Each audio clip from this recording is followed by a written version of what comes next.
So, hallo. Heute sind wir mal im Ottmarsheimer Rathaus und ich wollte euch ein bisschen was erzählen über die Ottmarsheimer Ehrenbürger. Davon haben wir nämlich gleich 3. Der erste Ehrenbürger ist der Heinrich Herrlin.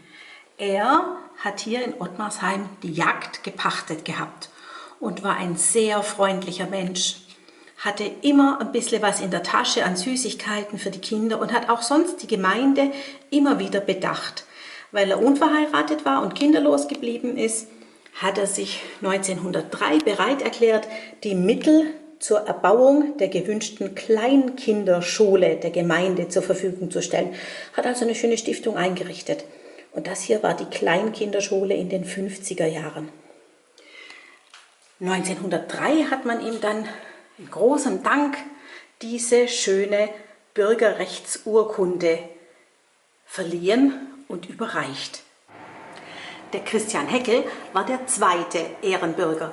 An seinem 90. Geburtstag, das war ja damals ein ganz außergewöhnlich hohes Alter, hat er am 12. August 1930 die Ehrenbürgerschaft verliehen bekommen, eben auch in Würdigung seiner zahlreichen Verdienste um den Ort.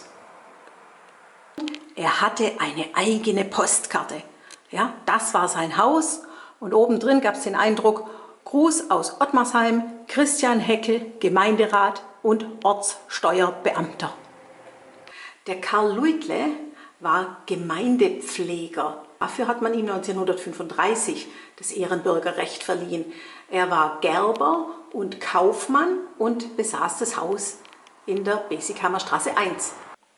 Der Karl Luitle hatte 2 Kinder, den Sohn Fritz und die Tochter Lydia. Meine liebe Lüdel, möchte dir herzlich danken für das Geburtstagskärtchen, welches du mir gesendet hast. Es hat mich sehr gefreut, dass du auch in der Ferne, trotz der vielen Arbeit und allen möglichen anderen Sachen meines Geburtstags gedacht hast. Von Anna erfuhr ich, dass bei euch die Diphtherie ausgebrochen ist. Das ist aber arg. Hoffentlich wirst du nicht auch krank. Letzten Sonntag war das Waldfest vom Kindergottesdienst. Es war ganz nett. Die Kinder haben Brezeln und Zitronensaft bekommen. Ja, wer gern Bier wollte, konnte sogar Bier kaufen. Ein Stück im Wald drinnen war ein Bierfässchen. Da konnten die Herren ihren Durst stillen. Herr Pfarrer wusste es natürlich nicht. Der Posaunenchor hat feine Musik gemacht. Man konnte gut darauf marschieren. Mit der Hoffnung, dass wir uns diesen Monat wieder sehen werden, will ich jetzt schließen. Deine Anna. Ottmarsheim, den 4.7.1928.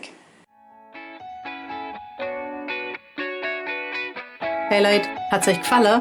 Dann guckt doch öfter mal in meinen Kanal rein oder auf meine Homepage, da hat's ein ganz nettes Programm. Bei uns ist nämlich etwas Butter.